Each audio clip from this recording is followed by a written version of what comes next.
My experience with the help calls, oh man, that is scary. While I have my own similar experience with hearing an unnatural plea for help and calling it in linked above, it certainly wasn't the scariest encounter. The scariest night of my life has to be when my husband and I went camping in the off-season and were basically hunted by a psychopath. Long story short, we had heard a horrific car accident while getting ready for bed in our tent. Super windy, dangerous road lead up to the camping areas. So we were immediately concerned about someone being in grave danger and potentially with children at that. Without a single word to each other, we hopped up and ran to the direction we heard the wreck take place. We got there the same time just about as police and ended up giving our info if needed and heading back to our campsite. I was pretty pregnant at the time, so really had to pee. After all the running and adrenaline, we decide to stop at the only restroom open at the time, which was a bit past our campsite and incredibly dark without other campers around creating light. After I use the restroom, I'm walking back out to my husband when I noticed behind him a flashlight frantically bouncing up and down from someone booking it towards the restroom. Jokingly, I chuckled about this guy must really be needing to use the bathroom, but it was a very short-lived moment. This man stopped dead in front of us and basically whispered, "Wow, you guys are fast," and then smiled in the most unnerving way. It absolutely sank my stomach immediately, heartbeat pounding in my ears, instant nausea,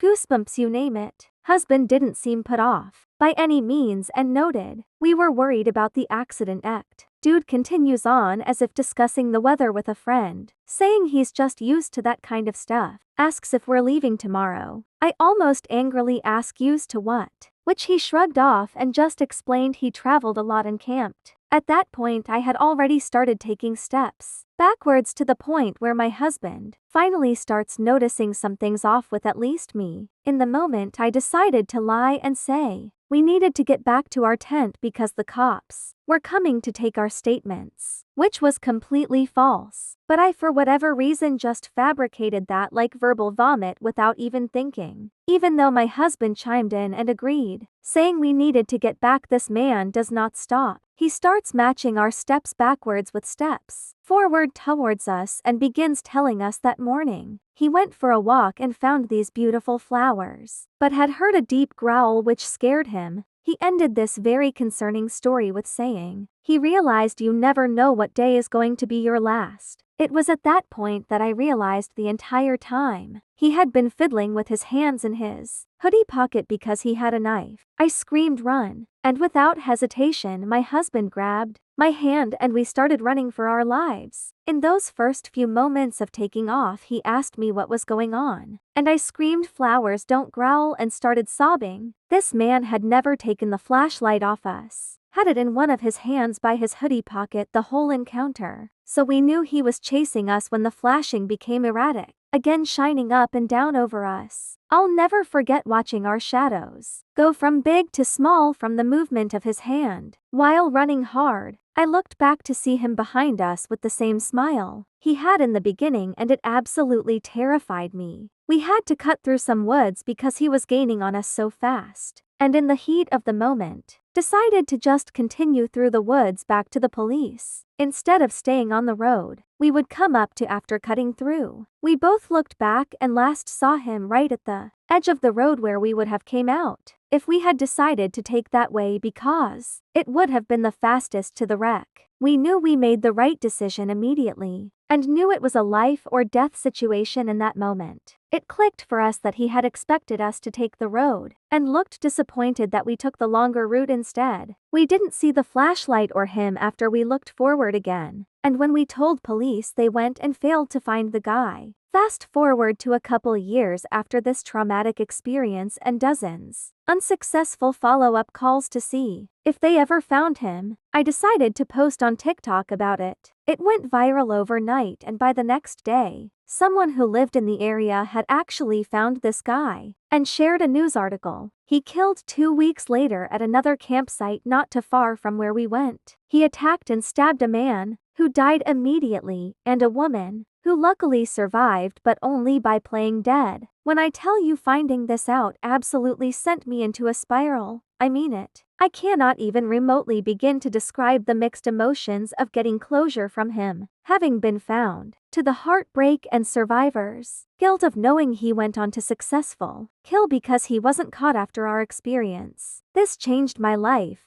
I'll never be able to enjoy camping again, and we used to love it. To anyone bored enough to read all this, please, for the love of God, always go camping hiking protected. Turns out, camping, hiking, and murders are scarily common and seem to be a free-for-all to serial killers. Look up camping cold cases and you will be blindsided by just how common